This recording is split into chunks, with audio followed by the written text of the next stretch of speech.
Ya, teman-teman, kita lanjut ya ke part 2. Ya, jadi part 1 tadi sudah menjelaskan mengenai gejala dan diagnosanya secara klinis. Lalu dalam part 2 ini adalah cara pengobatan secara kedokteran Chinese ataupun traditional Chinese medicine, sering disingkat menjadi TCM. Jadi pertama kita perlu tahu bahwa China itu memang negara yang dari dahulu itu sering mengalami epidemik, seperti juga negara-negara lainnya ya. Uh, dan pada akhir tahun abad ke dari abad ke 18, sekitar pada abad ke-18 itu China mengalami sebuah epidemik yang cukup parah yang berlanjut hingga, dan itu hilang datang lagi dan berlanjut sampai ke akhir abad ke-19 ya. Jadi selama masa-masa itu, dan kemudian di akhir masa 19 itu berakhir karena ditemukannya antibiotik penisilin ya, yang waktu itu dibawa masuk oleh Inggris ya ke China pada waktu masa perang opium. Nah, jadi pada waktu itu memang gejala epidemi itu cukup sering ditemui, maka sehingga membuat beberapa pengobat tradisional di China itu membuat penelitian sampai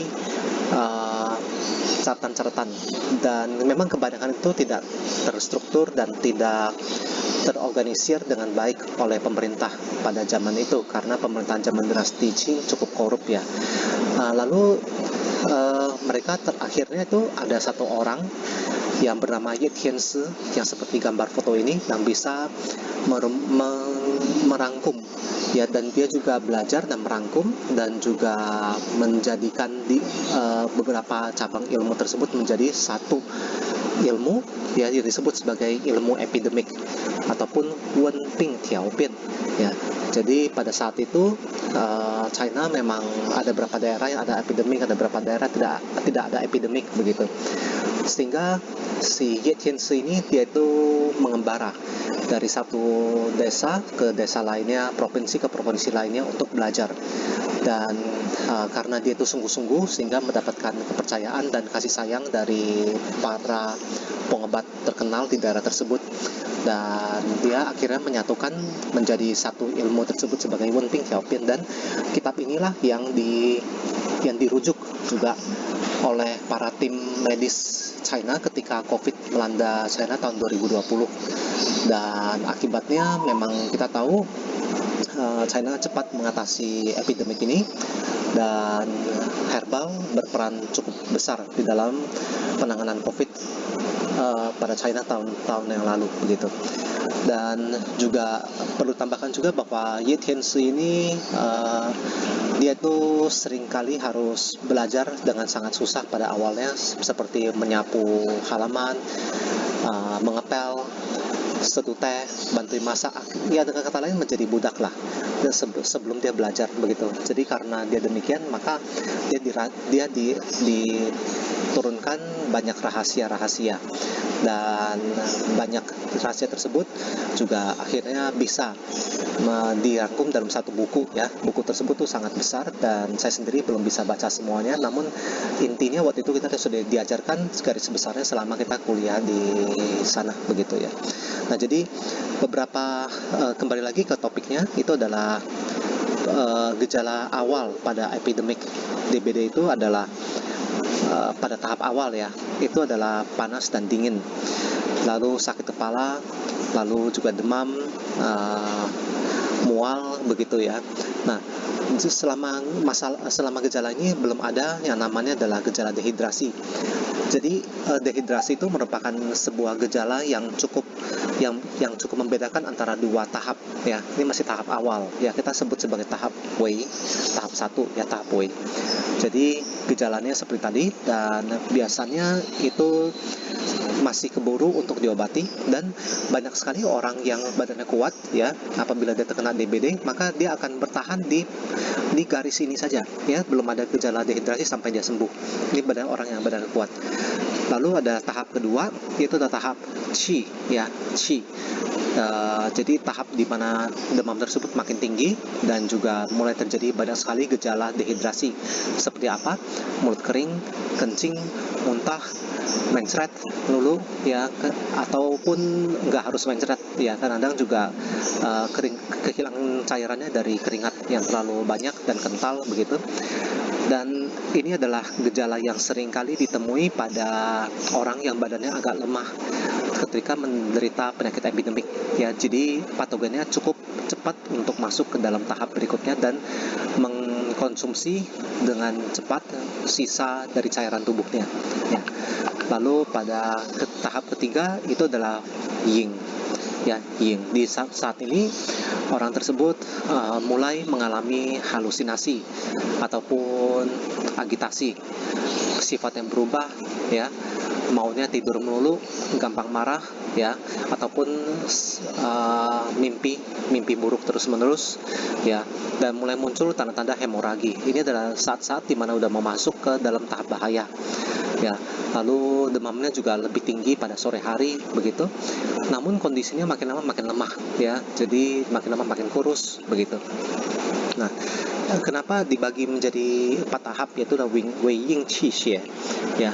Oh ya, tahap keempat saya belum cerita tadi. Tahap keempat itu adalah tahap di mana terjadinya seperti pendarahan kronis dan juga terjadinya koagulasi di dalam organ tubuh. Itu tahap yang cukup berbahaya, dan terus terang apabila sudah mencapai tahap ini, maka pengobatan herbal itu biasanya baik di zaman dulu maupun sekarang itu mungkin tidak cukup ampuh untuk mengatasinya, ya. Demikian juga kedokteran modern harus dibantu dengan banyak sekali alat-alat, ya, untuk bisa membantu fungsi dasar dari organ begitu.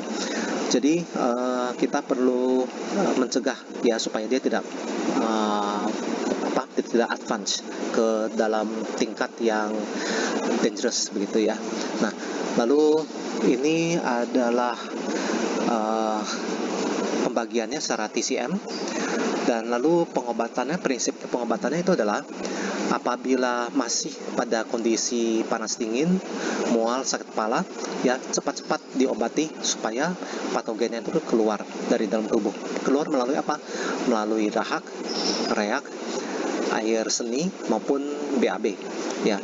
Itu dalam 4 macam kondisi, 4 macam jalur exit tubuh kita untuk bisa detox. Nah, jadi biasanya yang diberikan itu adalah Qingwen Pai Tu Tang ataupun Yin Chao San ataupun Sewei Xiang Lu Yin, ya. Tergantung dari kondisi, tergantung pada iklim, tergantung pada lokaliti daerah tersebut, maka obat ini bisa diubah begitu.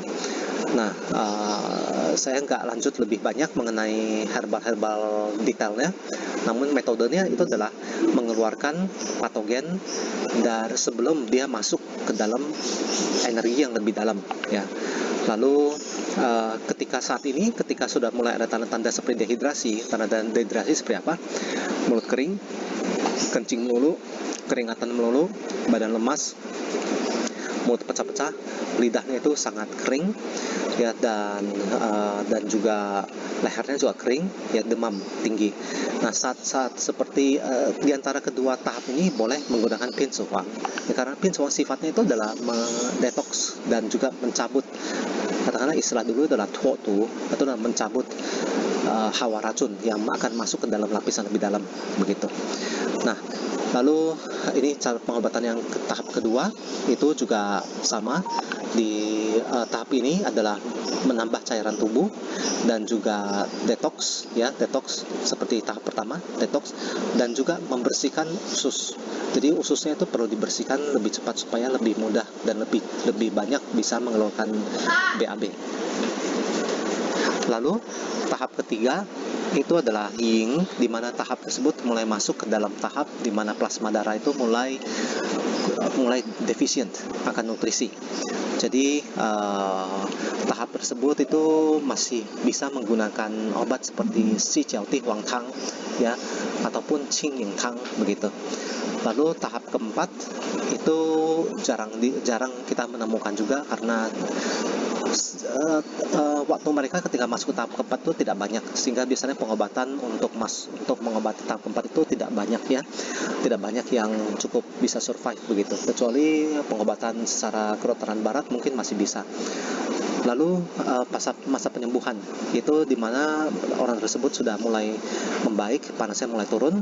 Saat itu kita harus support, yaitu adalah support hemoglobin, support darah, support bahan-bahan untuk membuat darah, uh, lalu juga untuk memberikan nutrisi yang cukup baik begitu, dan juga membersihkan sisa-sisa panasnya. Obatnya seperti itu ya, sekautang begitu. Nah, biasanya yang dipakai pada saat ini itu pada saat penyembuhan ini, kita masih terus boleh memberikan dia itu obat yang herbal yang bersihkan panas ataupun cak liang ya, dan juga diberikan juga dengan kuah ikan, kuah ayam ya, dan sejenisnya begitu. Jadi kita perlu untuk mengetahui tahap di manakah tahap tersebut. Apabila tahap itu sedang demam tinggi, kita berikan kuah ayam, maka itu tidak berguna, malah itu membuat energi panasnya makin tinggi begitu. Demikian juga apabila pada saat penyembuhan kita kasih terus dia makan angkong, pincuang banyak, badannya tambah lemas, tidak bisa membaik begitu. Jadi metode yang digunakan itu harus sesuai dengan fasenya ataupun kondisinya. Nah, jadi dirangkum lagi, gejala awal itu adalah detox, mencabut keluar patogennya selagi belum masuk ke dalam.